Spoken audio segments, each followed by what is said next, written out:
ટોચે પહોંચવાની તમન્ના એટલે જ વિકાસ. આજનો આપણો વિષય છે વિકાસ. શ્રી નવીનભાઈ દ્વારા સંકલિત સુવાક્યોનો સાગર, એમાંથી આપણે હિમાલયની ટોચ પર, વિકાસની ટોચ પર પહોંચવાનું છે. તો ચાલો શરૂ કરીએ. ટોચે પહોંચવાની તમન્નાને પૂરી કરીએ. વ્યક્તિનો સાચો વિકાસ એ જ છે જે વિકાસ વ્યક્તિલક્ષી નહીં પણ સમાજલક્ષી હોવો જોઈએ.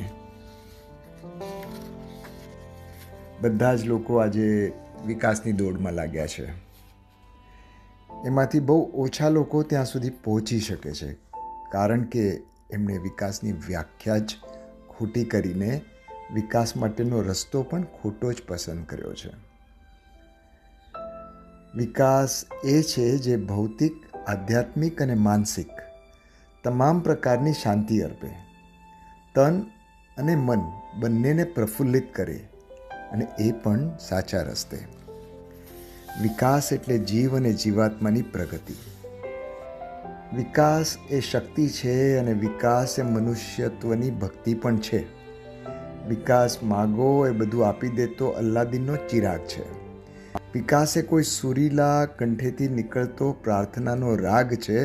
વિકાસ એ જીવનને સુગંધિત કરી દેતો બાગ છે, અને વિકાસ એ જીવનનો અનિવાર્ય ભાગ છે. જીવનનું બીજું નામ વિકાસ છે. જીવનનું આખરી ધામ જ વિકાસ છે, અને જીવનનું ખરું કામ પણ વિકાસ જ છે. તો આવો સરસ વિકાસ આપણે કેવી રીતે સાધી શકીએ, એના કંઈક સુવિચારો આપના સુધી પહોંચાડવાનો સનિષ્ઠ પ્રયત્ન કરીએ છીએ. એ પણ વિકાસનો જ એક ભાગ છે. વિકાસ સાધવા નીકળ્યા હો તો પછી કોઈના સાથની અપેક્ષા ના રાખશો. જાતે મહેનત કરો. હૃદયની ભીનાશ ના હોય ત્યાં સુધી વિકાસની નદી કોરી ગણાય.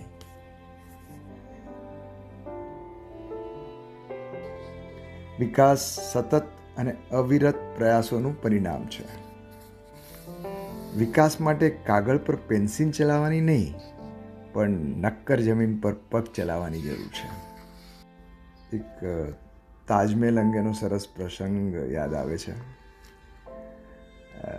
મુમતાઝ બેગમનું મોત થયું અને શાહજહાંની યાદમાં તાજમહેલ બનાવવાનું નક્કી કર્યું, અને પથ્થરો મકરાણાની આરસપાણની ખીરમાંથી લાવવામાં આવતા હતા.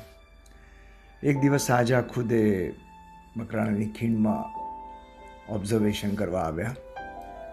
શાહજહાં ખૂબ જ વિચક્ષણ હતા, એટલે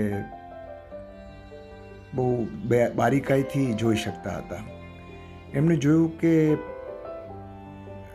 મજૂરો ખૂબ જ જહેમત કરતા ત્યારે માંડ એકાદો ટુકડોનો પથ્થર કાપી શકતા હતા. ને બીજી બાજુ અમુક મજૂરો હતા જે બહુ સરળતાથી એ આરસપાણ કાપી શકતા હતા. એટલે પેલા ભાઈએ ખાણના માલિકને કીધું કે ભાઈ, મારે ખૂબ ઉતાવળ છે અને તમે પેલા ઝડપથી કપાઈ જતા પથ્થરો કેમ નથી વાપરતા? ખીણના માલિકે કહ્યું કે જહાંપનાહ, આપની વાત બરાબર છે, પણ એક વાત યાદ રાખો કે જે પથ્થરો જલ્દીથી કપાઈ જતા હોય એ પથ્થરો જલ્દીથી ઘસાઈ પણ જતા હોય છે. તમે એક અવિસ્મરણીય ઇમારત બાંધી રહ્યા છો. જલ્દીથી ઘસાઈ જેવા પથ્થરો તેને બાંધવાથી કંઈ જ વળવાનું નથી. અને ખીણના માલિકની આ વાત સાંભળીને શાહજહાં ખુશ થઈ ગયા. એટલે જ આજે આપણી સામે અભૂતપૂર્વ સ્થાપ્યતા બનીને ઊભો છે. સાર એ છે કે જીવન મંદિરને ચિરસ્મરણીય બનાવવું હોય તો વિકાસની દિવાલો મજબૂત રાખો. એને જન્મવામાં ઉતાવળ ના કરો. આયોજન કરીને વિકાસ કરશો તો ઝડપથી આગળ વધશો. જે વિકાસમાં આફતો આવશે એ જ આસમાની આફતાબો બનાવશે. તો બસ આજે તમને અહીંયા જ મૂકીએ છીએ. આપણે પાર્ટ 2 આગલા વખતે લેશું. તો ચાલો આપણે બધા જવાન બનીને વિકાસ સાધવા લાગીએ. નાસિકથી અમિતના જય જિનેન્દ્ર.